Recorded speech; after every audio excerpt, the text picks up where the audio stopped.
बहुत जरूरी हो जाती है, क्योंकि डिप्टी चीफ मिनिस्टर है। बिलासपुर से तस्वीरें मिल रही हैं और डिप्टी चीफ मिनिस्टर जो है छत्तीसगढ़ के अरुण साव, वो इस वक्त अपना वोट कास्ट कर चुके हैं और अब वोट कास्ट करके बाहर निकलेंगे और उसके बाद हमारे संवाददाता उनसे जाहिर तौर पर बात करेंगे।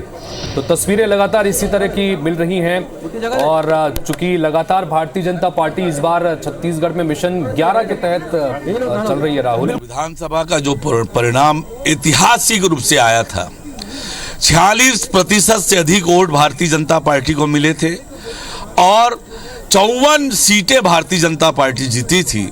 और इस लोकसभा चुनाव में भी इतिहास बनने वाला है।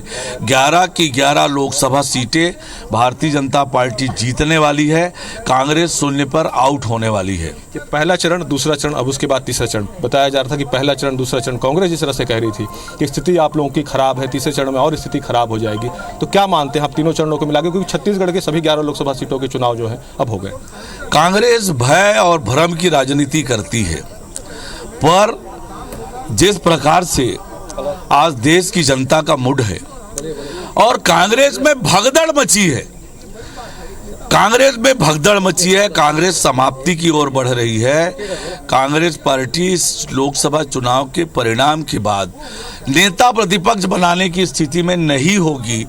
भारतीय जनता पार्टी ने जो कहा है अब की बार 400 पार, वो होने वाला है। ये जनता का उत्साह 3 चरण के मतदान में बताता है कि तीसरी बार नरेंद्र मोदी जी देश का प्रधानमंत्री बनेंगे और अब की बार 400 पार होने वाला है। कांग्रेस समाप्ति की ओर बढ़ रही है। माना जाए कि नरेंद्र मोदी जी के सामने कांग्रेस का जो मुद्दा है, चाहे वो आरक्षण के मुद्दे पर बात करती हो, संविधान के मुद्दे पर बात करती हो, महंगाई के मुद्दे पर बात करती हो, ये सब कुछ नहीं चलेगा। कांग्रेस की विश्वसनीयता समाप्त हो गई है। जिस प्रकार से झूठ पर झूठ कांग्रेस पार्टी बोल रही है, देश की जनता में विश्वसनीयता कांग्रेस पार्टी की समाप्त हो गई है। भय और भ्रम की राजनीति अब देश में नहीं चलेगी। विकास की राजनीति, विश्वसनीयता की राजनीति देश में चल रही है और विकास भी नरेंद्र मोदी जी के साथ है, विश्वसनीयता भी नरेंद्र मोदी जी के साथ है और इसलिए देश और प्रदेश की जनता नरेंद्र मोदी जी के साथ खड़ी है।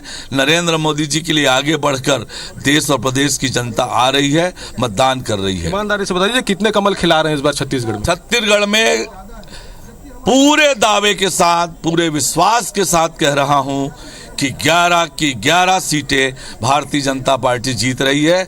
11 की 11 सीटें छत्तीसगढ़ की जनता नरेंद्र मोदी जी की झोली में डालने वाली है।